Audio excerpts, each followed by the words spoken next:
용인교회 주일 예배 시작하겠습니다. 다 함께 묵상으로 기도하시겠습니다.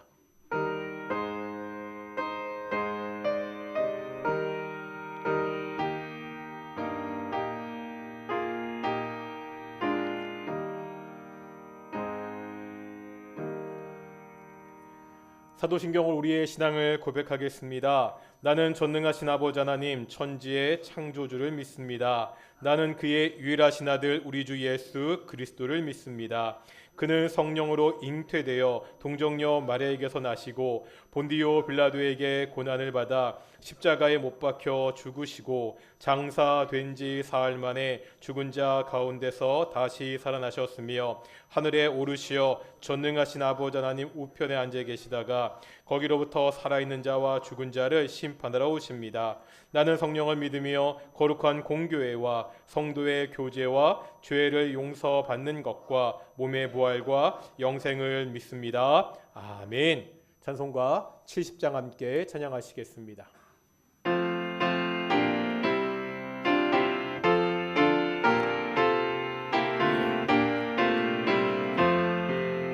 피난처 있으니 환난을 당한 자 이리 오라.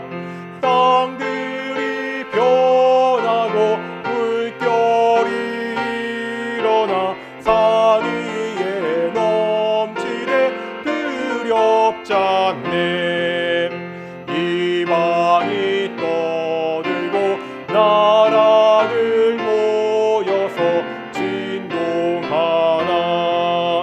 우리 주 목소리 한 번만 바라며 천하의 모든 것 망하겠네.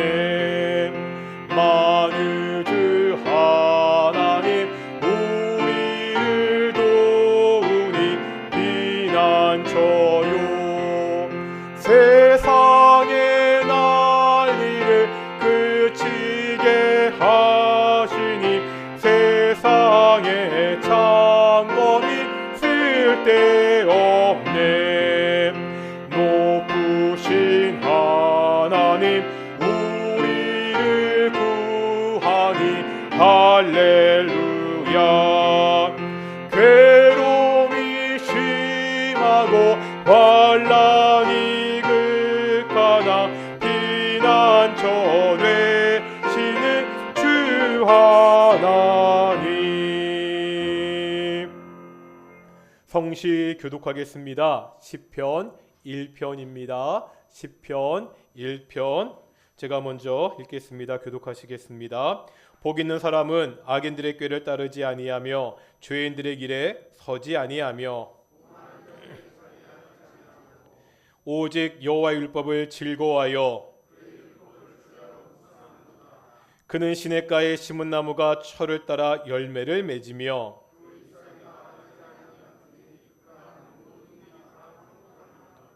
악인들은 그렇지 아니하며 그러므로 악인들은 심판을 견디지 못하며 무릇 의인들의 길은 여호와께서 인정하시나 악인들의 길은 망하리로다. 아멘. 찬송가 428장입니다. 자리에 앉으시겠습니다. 자리에 앉으셔서 찬송가 428장 함께 찬양하시겠습니다.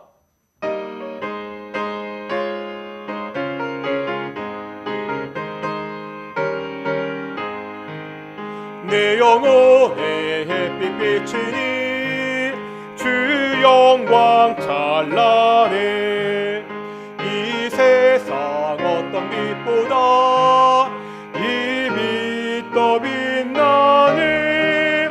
주의 영광 빛난 광채 내게 내려 주시옵소서. 그 밝은 얼굴 배울 때 나의 영혼 기쁘다. 내 영혼에 노래 있으니 주 찬양합니다. 주 귀를 기울이시사 다 듣고 계시네. 주의 영광 빛난 광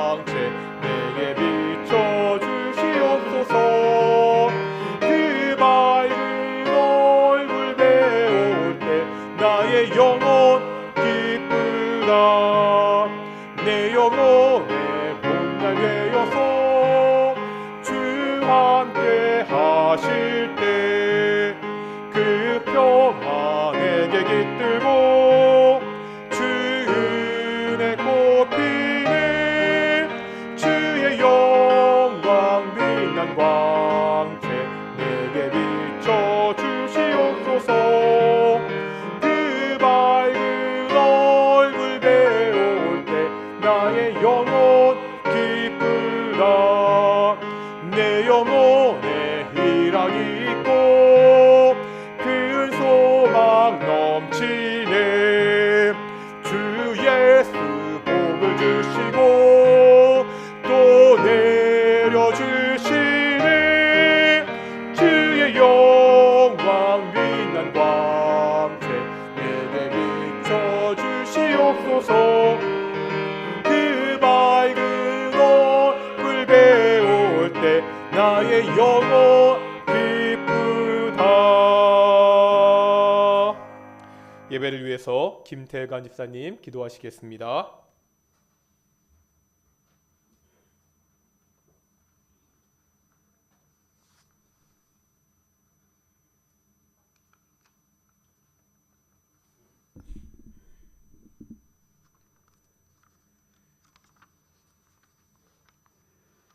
따스한 봄날이 온 땅에 가득한 3월을 맞아 오늘도 거룩하고 복된 주일 아침 주님 전에 나와 주님을 찬양하며 머리 숙여 기도하게 하심을 감사드립니다. 지난 한 주간도 저희가 세상에 나가 생활하면서 제약된 일들이 많았음을 또 예배에 앞서 자백하고 회개하오니 주님 용서하여 주시옵소서. 그동안 지속된 코로나의 두려움과 공포 속에서도 저희를 눈동자와 같이 안전하게 지켜주시며 보호해 주시고 좌절하지 않도록 돌봐주신 주님께 감사드립니다. 늘 감사의 마음을 주셔서 감사가 떠나갈 때 불평불만의 사탄이 스며듦을 깨닫게 하시고 죽도록 충성된 하나님의 백성이 될 수 있도록 저희를 국률로서 다스려 주시옵소서. 거제된 자녀 사모심을 씨앗이 되고 열매가 되게 되어 천배 만배 결실을 맺을 수 있도록 복음의 능력을 더해 주시옵소서. 이제 새로운 대통령이 선출되었습니다. 그 과정 속에서 너무나 많은 갈등과 혐오와 의혹이 만연해 있었습니다. 그가 진정으로 나라와 국민을 위하여 갈라지고 흐트러진 민심을 회복시켜 화합과 공정과 정의로 앞으로 우리나라를 5년간 이끌어갈 수 있도록 그를 붙들어 주시옵고 오직 하나님을 경외하는 자가 되며 오직 하나님의 뜻을 헤아리는 성군이 될 수 있도록 그리하여 이 나라의 상처와 아픔을 치유하고 회복을 이끄는 가슴 따뜻한 지도자가 될 수 있도록 도와주시옵소서. 하나님 아버지, 이 땅에 전쟁이 사라지길 간절히 원합니다. 우리의 외교와 국방을 튼튼히 세워주시옵고 러시아와 우크라이나의 전쟁이 남의 나라의 일이 아님을 기억하게 하시고 아버지의 보호하심 아래 평화로운 생활을 영위할 수 있음을 또 감사하게 여기며 그들을 위해 분쟁이 있는 곳에 평화를 주시기를 간절히 기도할 수 있도록 도와주시옵소서. 추위와 물질의 어려운 가운데 또 겨울을 보내고 따스한 봄을 맞아 그동안 움츠렸던 삶이 서서히 녹아내리게 하시고 주변에 소외된 이웃을 되돌아보며 우리의 언행 속에 하나님의 사랑이 넘치기를 원합니다. 오늘 이 시간도 또 병마와 고통받고 있는 성도들에게도 주님의 귀한 능력의 손을 내밀어 주시어 모든 병의 근원을 차단해 주시고 완전하게 건강한 몸으로 회복하게 해 주시옵소서. 이 아침 양들을 먹이기 위해 기도하며 준비하신 목사님의 말씀을 선포하실 때 하나님의 능력과 감동으로 우리의 삶이 거듭나게 하시고 영육간의 강건함을 주시고 성령의 능력으로 붙들어 주시어 선포되는 말씀으로 우리의 영혼이 변화되고 회복되고 치유되는 역사가 일어나게 도와주시옵소서. 날마다 어려운 환경 가운데서도 섬기며 봉사하는 우리 동인의 손길들의 복의 복을 더해 주시어 맡겨진 사명에 충성을 다하고 주님의 뜻을 이루는 복된 성도들이 되게 하여 주시옵소서. 오늘 예배의 모든 순서를 주님께 의탁하며 이 모든 말씀 우리를 구원하신 예수님의 이름으로 기도드립니다. 아멘.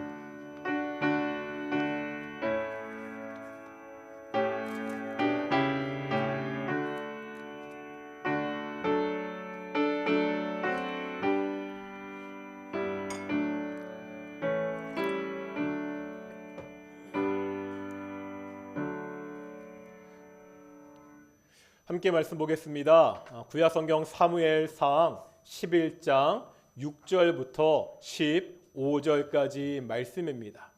사무엘상 11장 6절부터 15절까지 말씀 우리 함께 교독하시겠습니다. 제가 먼저 11장 6절 말씀 봉독하겠습니다. 사울이 이 말을 들을 때 하나님의 영에게 크게 감동되매 그의 노가 크게 일어나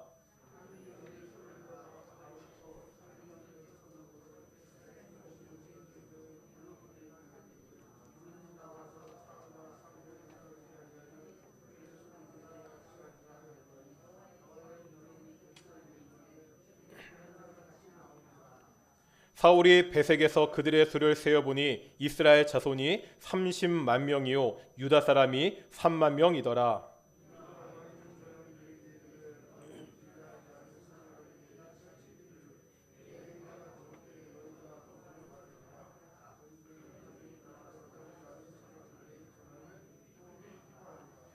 야벳 사람들이 이에 이르되 우리가 내일 너희에게 나아가리니 너희 생각에 좋을 대로 우리에게 다 행하라 하니라.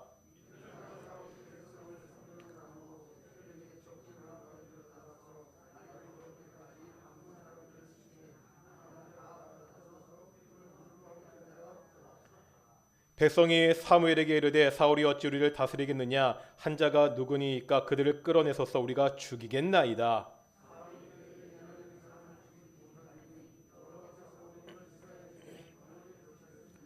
사무엘이 백성에게 이르되 오라 우리가 길갈로 그 나라를 새롭게 하자.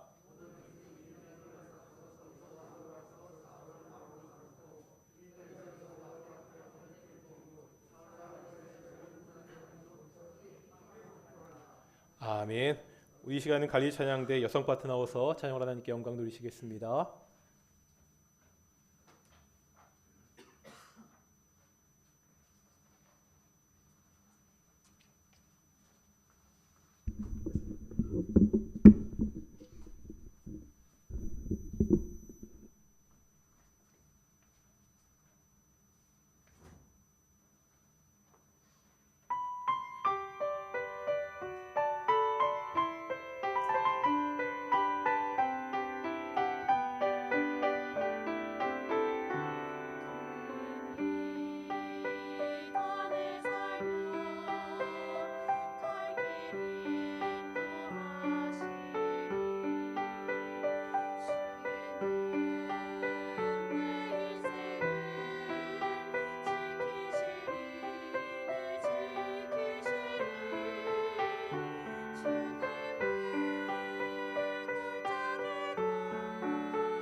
아멘. 찬양 감사합니다. 우리 오늘 보민자매 혜리자매 찬양 감사하고요.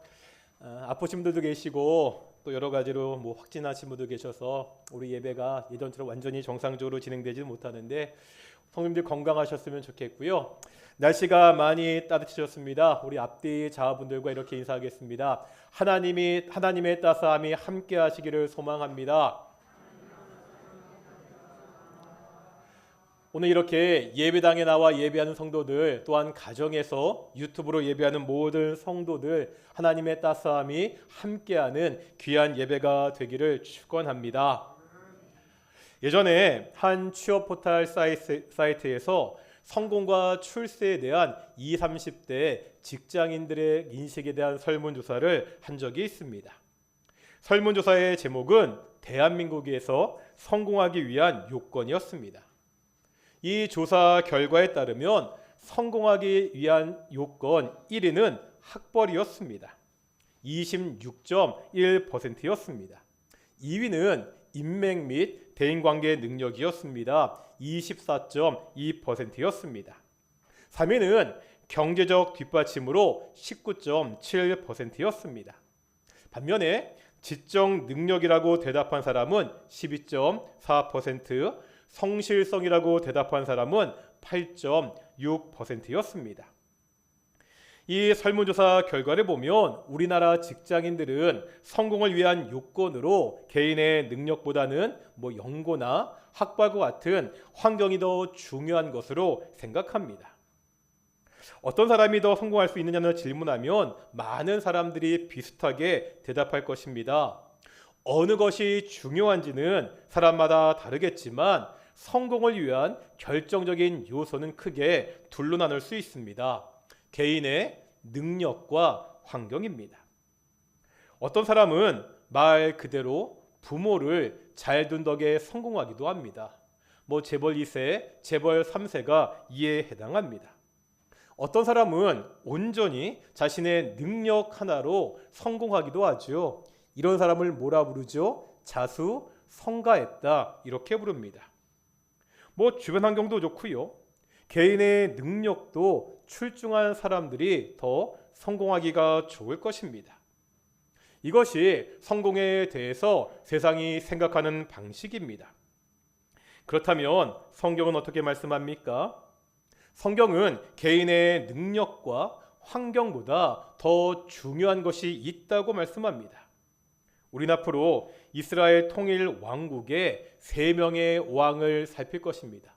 누군지 아십니까? 첫 번째 왕이 누구였죠? 이스라엘의 통일 왕국 사울, 다윗, 솔로몬 왕입니다. 이 3왕을 통해서 성경이 말씀하는 성공과 실패에 대해서 함께 살펴보겠습니다. 오늘은 그중 첫 번째로 사울의 성공입니다. 사울은 왕이죠. 그것도 하나님의 백성 이스라엘의 첫 번째 왕입니다. 왕이라는 자리는요, 사람이 올라갈 수 있는 최고 권력의 자리입니다. 세상에서 가장 성공한 사람입니다. 어떻게 사울이 왕이 될 수 있었는지, 최고의 권력을 가질 수 있었는지 함께 보겠습니다. 사울은 성경에서 사무엘상 9장에서 처음으로 등장합니다. 앞장인 8장에 보면 이스라엘 백성들이 사무엘에게 왕을 요구합니다. 백성들의 요구가 문제가 있었지만 하나님은요, 백성들의 요구를 들어주십니다. 그들의 말을 들어 왕을 세우라. 사무엘이 이 하나님의 말씀을 전하자 백성들은 각기 성읍으로 돌아갔습니다. 이제 남은 것은 뭐죠? 새로운 왕의 등장입니다. 드디어 하나님의 백성 이스라엘의 첫 번째 왕이 세워지게 됩니다.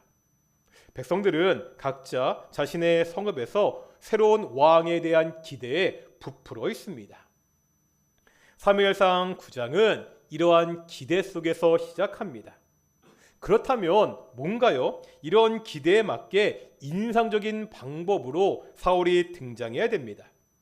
누가 보더라도 이 사람은 왕이 될 만하다, 이런 생각이 들도록 그런 에피소드가 소개되어야 됩니다. 그런데 우리가 성경을 보면 사울의 첫 등장은 전혀 인상적이지 않습니다. 사무엘상 9장 1절에 보면 사울의 출신 지파가 나옵니다. 어디죠? 사울은 베냐민 지파 사람입니다. 당시 이 베냐민 지파는 보잘것없는 지파였습니다. 새로운 왕이 나오기에는 어울리지 않은 출신입니다. 그래도 그중 다행인 것은 사울의 아버지 기스는 유력한 사람이었습니다. 사람들에게 존중을 받았던 사람이었습니다. 또 사울 본인은요, 키도 크고 준수한 외모를 가졌다고 성경은 묘사하고 있습니다. 하지만 우리가 성경을 읽다 보면 사울이 왕이 되는 가정에 아버지의 배경이나 본인의 능력은 전혀 드러나지 않습니다. 9장에서 사울이 첫 등장하는데 뭐하고 있죠? 다 같이 한번 9장 3절 보시겠습니까? 9장 3절입니다. 9장 3절 같이 읽겠습니다. 시작.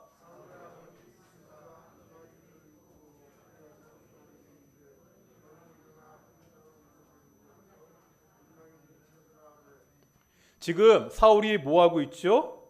아버지가 잃어버린 암나귀를 찾고 있습니다. 잃어버린 나귀를 찾아 이리저리 돌아다니고 있습니다. 왕의 첫 등장치고는 참 별로죠. 전혀 인상적이지도 않고 평범한 모습입니다. 사울도요, 내가 스스로 왕이 된다는 것을 믿지 못했습니다. 이렇게 암나귀를 찾던 사울이 하나님의 명령을 받은 사무엘을 만납니다. 아신 대로 사무엘은요, 사울에게 하나님의 특별한 사명을 이야기하고 내가 왕이 될 것이다 이렇게 이야기하고 왕으로 기름을 붓습니다. 그 후 사무엘은 왕을 세우기 위해서 백성들을 미스바로 모이게 합니다. 그 다음에 왕 선출을 위해서 제비 뽑기를 합니다. 당시에는 이 제비 뽑기가 하나님의 뜻을 아는 아주 중요한 방법이었습니다. 이스라엘의 모든 지파 가운데 베냐민 지파가 제비 뽑기로 뽑혔습니다. 다시 베냐민 지파 중에서 마드리의 가족이 뽑힙니다. 마침내 그 중에서 기스의 아들 사울이 왕으로 뽑혔습니다. 하나님의 백성, 이스라엘 백성들의 첫 번째 왕이 선출되었습니다. 너무나 흥분되고 영광스러운 순간입니다. 그런데 문제가 있습니다. 정작 당사자는 그 현장에 없었습니다. 다 같이 사무엘상 10장 22절 보실까요? 사무엘상 10장 22절입니다. 같이 읽겠습니다. 시작. 그러므로 그들이 또 여호와께 묻되 그 사람이 여기 왔나이까? 여호와께서 대답하시되 그가 진보다리를 사이에 숨었느니라 하셨더라. 지금 사울은 자신이 왕이 된다는 사실을 받아들이지 못하고 있지요. 어디 숨어 있다고요? 진보다리에 숨어 있습니다. 요즘 말로 하면 참 모양 빠집니다. 이런 생각은 당시 백성들 중에도 있었습니다. 사울이 왕으로 뽑혔을 때 일부는 이렇게 멸시하며 불평합니다. 이 사람이 어떻게 우리를 구원하겠느냐? 이 사람들 눈에 사울은 전혀 믿음직스럽지 않습니다. 아니, 왕이 되는 것이 싫어가지고 진보다리에 숨어있는 사람입니다. 이런 사람이 자신들의 왕이 된다는 것을 도저히 받아들일 수가 없습니다. 이해가 되시죠? 이런 상황에서 사울은 어떻게 왕이 될 수 있었습니까? 아무리 봐도 사울은요, 왕이 될 만한 특별한 능력이 없었습니다. 능력이 없으면 야망이라도 있어야 되는데 그런 야망도 보이지 않습니다. 주변의 상황도 사울에게 결코 호의적이 않습니다. 어떻게 사울은 이스라엘의 첫 번째 왕이 될 수 있었습니까? 어떻게 최고 성공의 자리에 오를 수 있었습니까? 사울이 왕이 된 것은요, 자신이 잘나서가 아닙니다. 뭔가 특별한 능력이 있어서가 아닙니다. 성경은 오직 하나님의 은혜라는 것을 우리에게 보여줍니다. 사무엘이 사울에게 기름을 부은 다음 하나님은 몇 가지 징조를 보여주십니다. 그 중에 대표적인 징조가 사무엘상 10장 6절에 나와 있습니다. 우리 한번 사무엘상 10장 6절 찾아보시겠습니다. 구약성경 사무엘상 10장 6절입니다. 같이 읽겠습니다. 시작. 내게는 여호와의 영이 크게 임하리니 너도 그들과 함께 예언을 하고 변하여 새 사람이 되리라. 6절 하반절에 보면 사울이 예언자의 무리들과 예언을 하게 됩니다.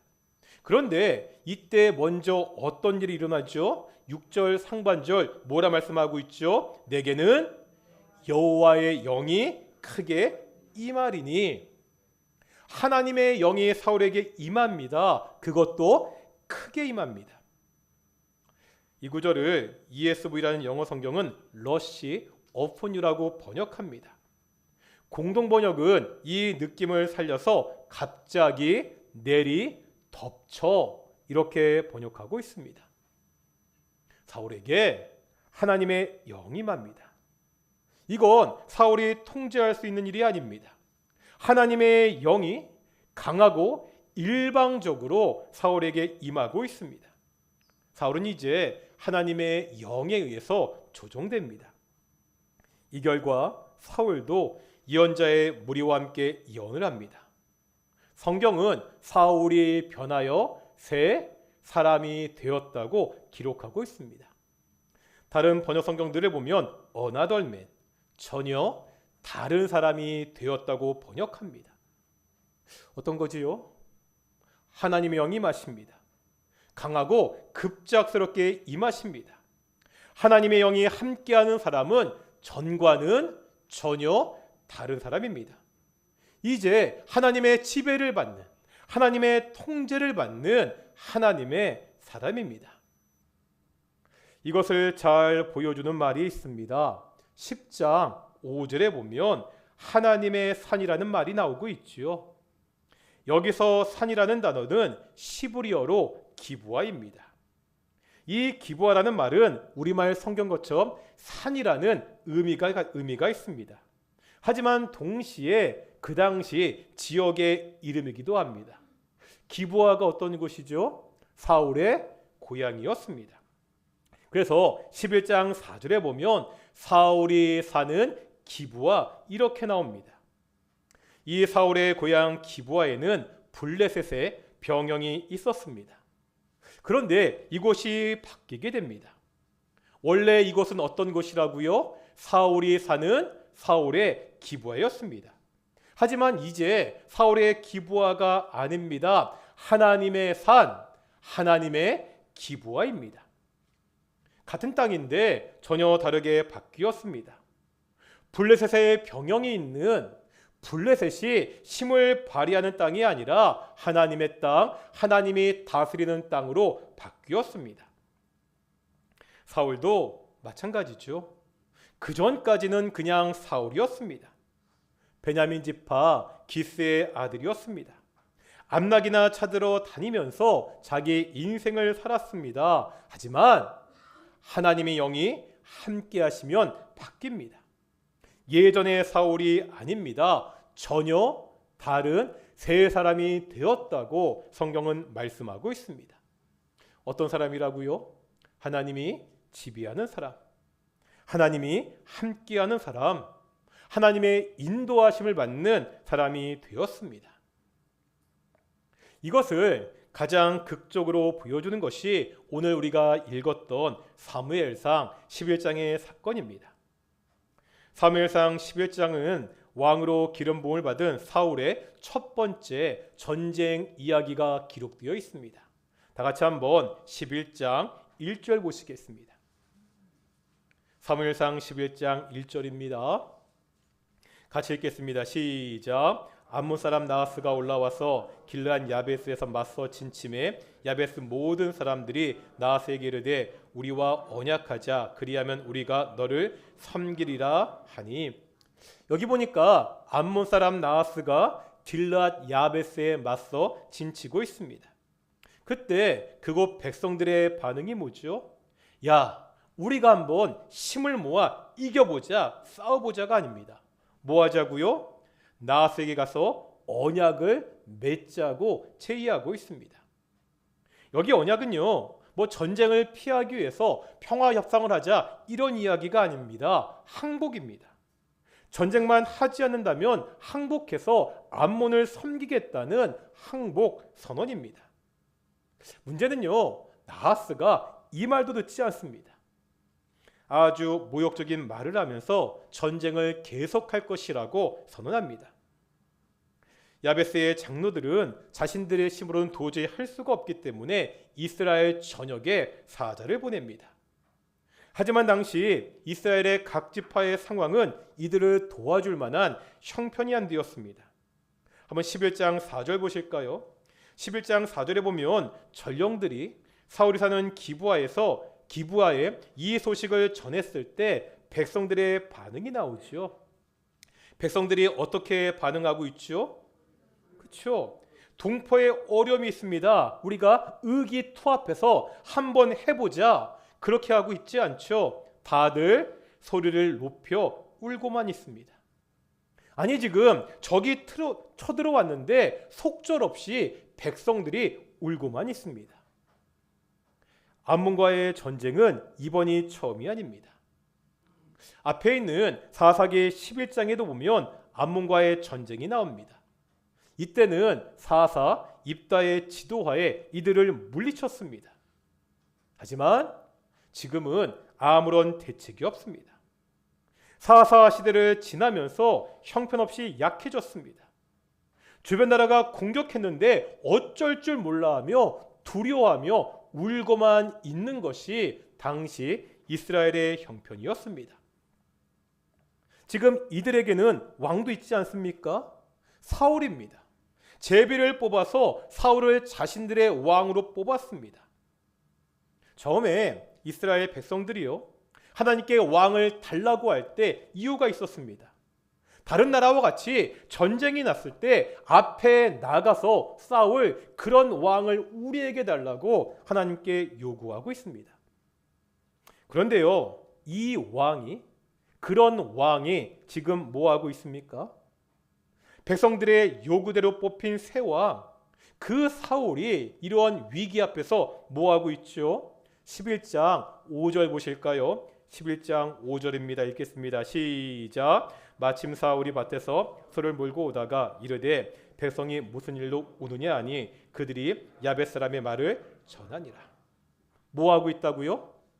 고향 야벳에서 소를 몰고 있습니다. 왕으로 뽑혔는데 아무런 역할을 하지 못하고 있습니다. 그동안 왕이 없어서 이스라엘이 다른 나라의 침략을 받은 것이 아닙니다. 왕이 없기 때문에 나라가 약해진 것이 아닙니다. 왕이라는 제도가 그들을 구원할 수 없습니다. 하나님을 떠났기에 이스라엘이 약해졌습니다. 하나님을 의지하지 않았기 때문에 전쟁에서 패배했습니다. 그렇다면 이스라엘이 다시금 강해지고 전쟁에서 승리할 수 있는 유일한 방법은 무엇입니까? 하나님입니다. 하나님이 함께 하셔야 됩니다. 하나님께서 그 전쟁 중에 개입하셔야 됩니다. 오늘 본문 6절은 바로 이 하나님의 개입을 말씀하고 있습니다. 다시 한번 오늘 본문 사무엘상 11장 6절 같이 읽겠습니다. 시작. 사울이 이 말을 들을 때 하나님의 영에게 크게 감동되매 그의 노가 크게 일어나. 사울이 야베스의 상황을 들었을 때 하나님의 영이 임합니다. 크게 감동되매 이렇게 묘사하고 있죠. 다른 번역 성경들은 더 강하게 묘사합니다. 새 번역에 보면 하나님의 영이 세차게 내리니라고 번역합니다. 하나님의 영이 강하게 임재하십니다. 사울의 의지와 상관없이 세차게 내리쳤습니다. 이 하나님의 임재는 먼저 사울을 바꾸었습니다. 소를 몰던 사울은 그 소를 잡아 각을 뜨고 이스라엘의 모든 지역으로 보냅니다. 누구든지 나와 사무엘을 따르지 않으면 이렇게 될 것이라고 모든 백성들에게 선포합니다. 이런 용감한 사울의 모습은 뜻밖이죠. 우리가 앞에서 보았던 사울은 이렇게 용감하고 적극적인 사람이 아니었습니다. 사무엘이요, 처음 네가 왕이 된다고 했을 때 받아들이지 않았습니다.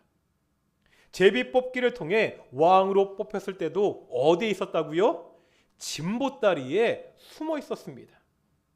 왕이 된 다음에도 아무런 역할을 하지 못하고 고향에서 소를 몰고 농사만 짓고 있었습니다. 이런 사울이 바뀌었습니다. 하나님의 백성이 모욕당하는 것에 분노하고 있습니다. 지금 전쟁을 위해서 백성들을 모으고 있습니다. 이유가 뭐라고요? 왜 사울이 갑자기 각성했습니까? 하나님의 영이 임하셨기 때문입니다.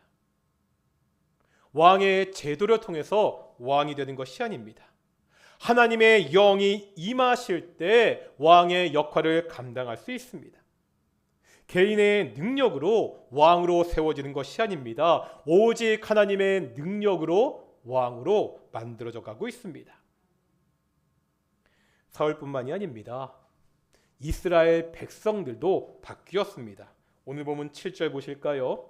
7절입니다. 같이 읽겠습니다. 시작. 한 겨리의 소를 잡아 각을 뜨고 전령들의 손으로 그것을 이스라엘 모든 지역에 두루 보내어 이르되 누구든지 나와서 사울과 사무엘을 따르지 아니하면 그의 소들도 이와 같이 하리라 하였더니 여호와의 두려움이 백성에게 임함에 그들이 한 사람같이 나온지라. 백성들이 어떻게 바뀌었죠? 7절 하반절에 보면 이스라엘 백성들에게 어떤 마음이 생겼다고요? 여호와를 두려워하는 마음. 백성들이 이제야 정말로 누구를 두려워해야 되는지 깨닫게 되었습니다. 암몬이 아니라는 거예요. 나하스가 아니라는 겁니다. 누구를 두려워해야 됩니까? 하나님입니다. 지금 이스라엘 백성들이 신경 써야 되는 것은 외부의 적이 아니라 바로 하나님입니다. 이것을 깨달은 이스라엘 백성들이 한 사람같이 전쟁에 나왔다고 말씀하고 있습니다. 두려움에 울고만 있던 이스라엘 백성들이 이제야 비로소 하나님의 군대가 되었습니다. 상황은요, 전혀 달라진 것이 없죠. 이스라엘 왕은 계속 사울입니다. 암몬의 위협은 여전히 계속되고 있습니다. 하지만 하나님의 영이 임하자 모든 것이 바뀌었습니다. 사울은요, 용사가 되었고 이스라엘 백성들은 하나님의 군대가 되었습니다. 하나님이 함께 하시자 이 바뀐 사울과 이 바뀐 이스라엘 백성들이 암몬의 군대를 물리쳤습니다. 이 전쟁의 결과 사울은 어떻게 되었습니까? 15절에 보면 모든 사람들에게 인정을 받는 이스라엘의 왕이 되었습니다. 사울의 성공은 사울 개인의 능력이 아니었습니다. 오직 하나님의 은혜였습니다. 사울의 인생길을 하나님이 세심하게 인도하셨습니다. 사울의 삶에 하나님의 성령이 개입하셨습니다. 오직 하나님의 힘으로 사울은 왕이 될 수 있었고 오직 하나님의 도우심으로 전쟁에서 승리할 수 있었습니다. 이 이야기가 사울 한 사람만의 이야기가 아니라는 것을 우리는 잘 알고 있습니다. 우리 모두의 이야기가 아닙니까? 우리가 어떻게 이 땅에서 성공할 수 있습니까? 우리의 자녀들이 어떻게 이 땅에서 성공할 수 있지요? 사울의 이야기는 그것을 보여주고 있습니다. 개인의 능력보다 주변의 상황보다 더 중요한 더 결정적인 변수가 있다는 것을 우리에게 보여주고 있습니다. 가장 중요한 결정적인 변수가 뭐지요? 하나님이십니다. 하나님이 그 삶에 개입해야 됩니다. 하나님의 영이 그와 함께 해야 됩니다. 하나님의 자녀들은 하나님이 책임지십니다. 하나님이 인도하십니다. 하나님이 우리와 함께 하실 때, 하나님의 영이 우리의 삶에 개입하실 때 하나님이 원하시는 성공적인 인생을 우리가 살 수 있습니다.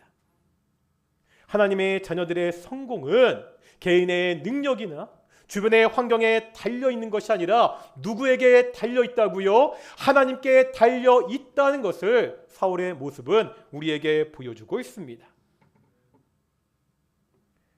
오늘 우리가 다시 한번 이 말씀을 묵상하며 함께 기도하는 시간이 되기를 소망합니다.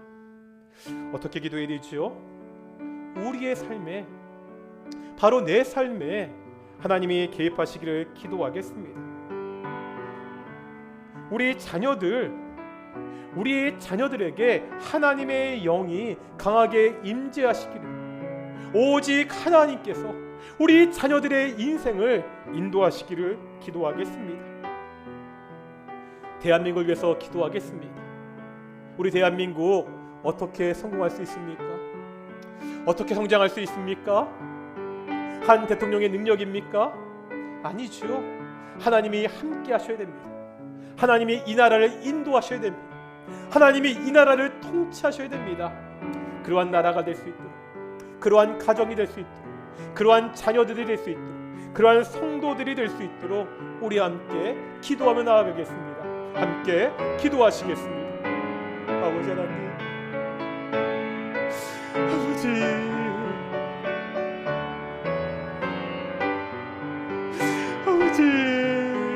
하나님이 함께하여 주십시오. 하나님이 함께하여 주십시오. 이 나라 가운데 하나님이 함께해 주십시오. 하나님이 나라 하나님이 통치하여 주십시오. 우리 동인교회 하나님이 통치하여 주십시오. 하나님의 영이 함께해 주십시오. 이런 상황이 너무나 안 좋고 어려운 상황 가운데 있습니다. 하나님, 너도 저도 너무나 부족한 담임 목사입니다. 하나님의 영이 함께하시니 우리 교회가 달라질 수 있습니다. 하나님의 영이 우리 교회에 함께하여 주시옵소서. 우리 동인의 성도들과 함께하시고 동인의 성도들의 가정에 찾아가 주시고, 아버지 하나님, 우리 성도 한 사람 한 사람 주께서 임재하여 주십시오. 하나님의 통치를 받는, 하나님의 지배를 받는 하나님의 사람이 되게 해주십시오. 우리의 자녀들 하나님이 그 인생 가운데 개입하셔서 가장 선한 길로, 가장 좋은 길로 인도하여 주십시오. 우리 힘으로 우리 자녀들을 온전히 제대로 키울 수 없습니다. 하나님께 맡겨드립니다. 하나님이 책임져 주십시오. 하나님이 인도해 주십시오. 하나님이 함께해 주십시오.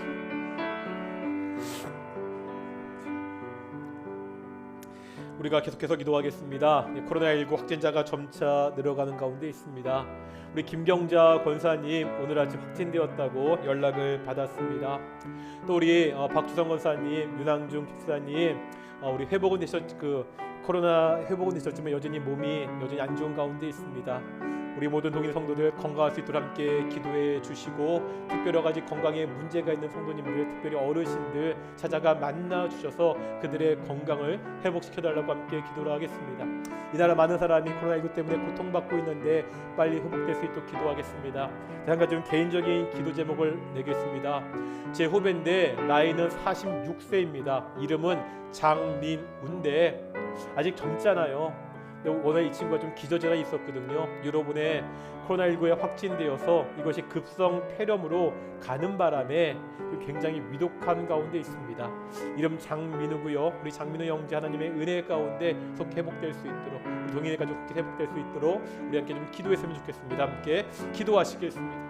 아버지 하나님, 코로나19 확진되면서 확산되면서 많은 성도들 또한 많은 사람들이 고통받고 있습니다. 하나님이 전염병의 문제도 결국 하나님이 개입하셔야 해결되는 것을 우리가 알고 있습니다. 코로나19 확진되어 사람들도 약으로 고치지만 결국 하나님이 개입하셔야 속히 회복될 수 있다고 우리가 알고 있습니다. 우리 기경장 권사님 확진되셨는데 속히 회복될 수 있도록 지켜주시옵시고, 우리 이남규 집사님, 우리 박주선 권사님 이제는 확진되어서 격리가 풀렸지만 여전히 몸이 좋지 않은 가운데 있는데 그 몸도 역시 속히 회복될 수 있도록 인도하시고 주께서 도와주십시오. 하나님, 사랑하는 하나님의 아들 믿음을 위해서 기도합니다. 아버지 하나님, 정말 뒤늦게 예수님을 믿고 정말 열심히 살았는데 정말 젊은 나이에 코로나19가 확진되어서 급성편하고 유독한 가운데 있습니다. 하나님, 믿음 함께 해주십시오. 하나님, 믿음 약속을 고쳐주십시오. 아버지 하나님, 그 아픈 곳에 주께 손내밀어 직접 만져주셔서 그 아픈 곳을 치료해 주십시오. 사랑하는 하나님의 아들입니다. 회복되어서 건강을 찾아서 병원에서 태어나게 하시고 다시 그 즐거운 마음으로 함께 생활할 수 있습니다. 그 가족들을 위로하여 주시옵시고 그대 안에 자식들을 위로하셔서 아버지, 그 가정이 정말 원하시는 귀한 가정 될 수 있도록 인도하시고 주께서 축복하여 주시옵소서. 아버지 하나님, 성도의 건강 지켜주시고 어르신들의 건강을 지켜주시옵소서. 하나님 함께하시고 도와주시옵소서. 사랑과 은혜가 충만하신 아버지 하나님, 감사드립니다. 우리가 참 연약한 사람들이 아닙니까? 가진 것도 별로 없고 아는 것도 많이 없고 주변의 상황들도 뭐 기대할 만한 특별한 언덕도 없는 그런 부족한 사람들이 아닙니까? 하지만 하나님이 나와 함께 하심을, 우리 동인교회 성도들과 함께 하심을 우리가 알고 믿고 있습니다. 하나님께서 우리의 삶에 개입하여 주십시오. 하나님이 우리 자녀들의 삶을 세밀하게 인도하여 주시옵소서. 하나님께서 우리 동인교회를 통치하여 주십시오.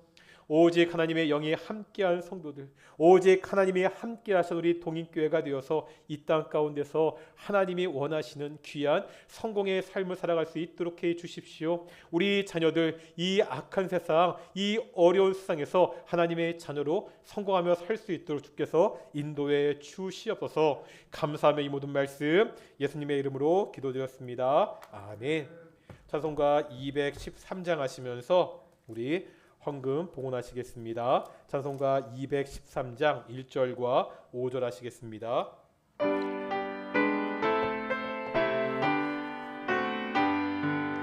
나의 생명 드리니 주여 받아주셔서 세상 살아갈 동안 찬송하게 하소서. 나의 시간 드리니 주여 받아주 평생토록 주 위에 봉사하게 하소서.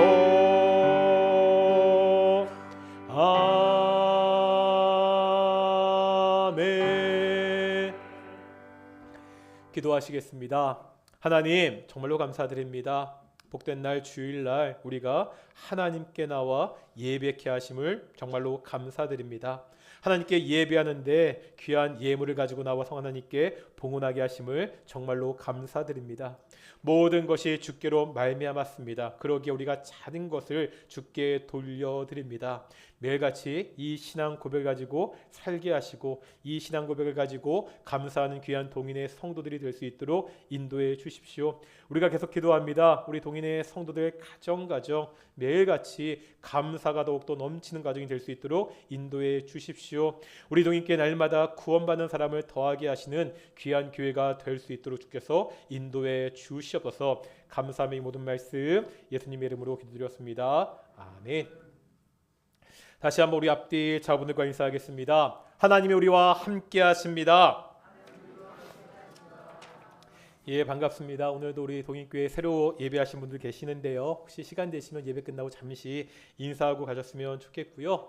우리 신앙성장 세미나 마지막 시간이 이번 수요일 날 있습니다.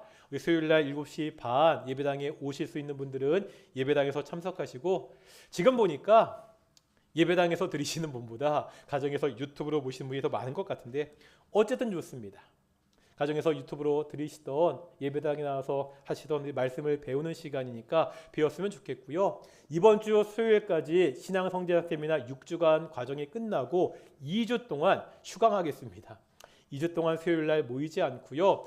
4월 첫째 주부터 4월 셋째 주 수요일부터 이제는 기독교 세계관 세미나를 또 6주 동안 진행하도록 하겠습니다. 그러니까 좀 제가 강의를 좀 준비하는 시간이 필요해가지고 2주 동안 저희가 좀 수요일날 쉬고요. 4월 첫째 주부터 6주 동안 다시 한번 할 테니까요. 어쨌든 이번 주가 마지막 신앙성장 세미나 시간이니까 함께 참여했으면 좋겠고요.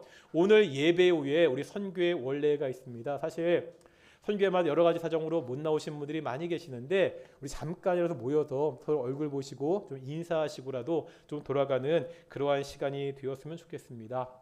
우리 계속해서 제자 훈련반 모집했잖아요. 일단 우리 작년에 제자 훈련을 끝내신 두 반이 있습니다.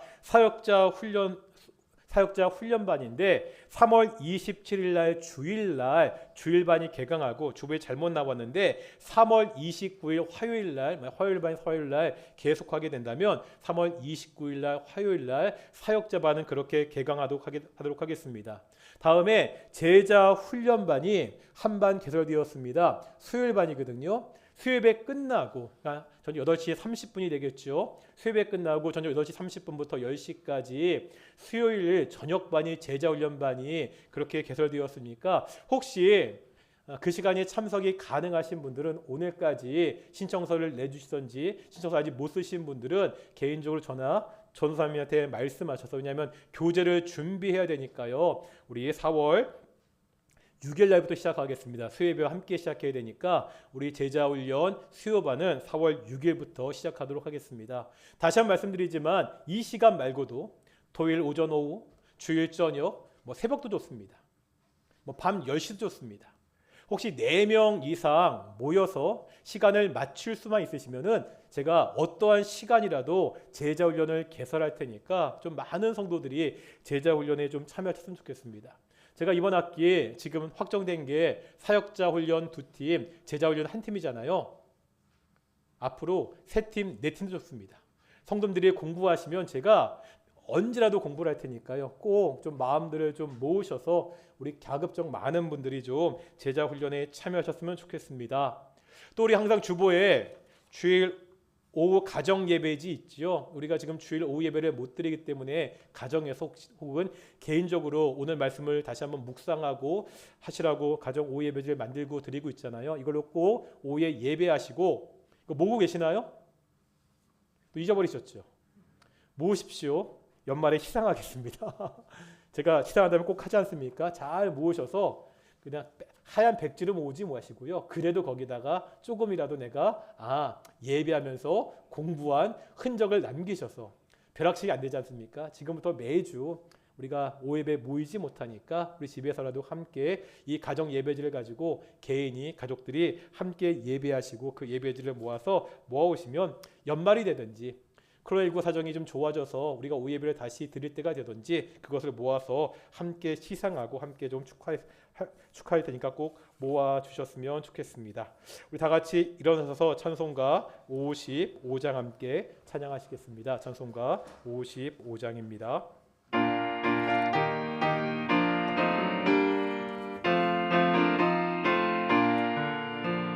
주 이름으로 모였던 우리가 지금 헤어질 때에 언제나 함께 하시며 평안케 하소서. 아멘. 기도하겠습니다. 이제는 예수 그리스도의 은혜와 하나님의 사랑하심과 성령 하나님의 인도하심과 교제하심이 오직 하나님의 영이 함께하심으로 이 땅을 살아가는 동인의 성도들 가운데 영원히 함께하시기를 축원하옵나이다. 아멘.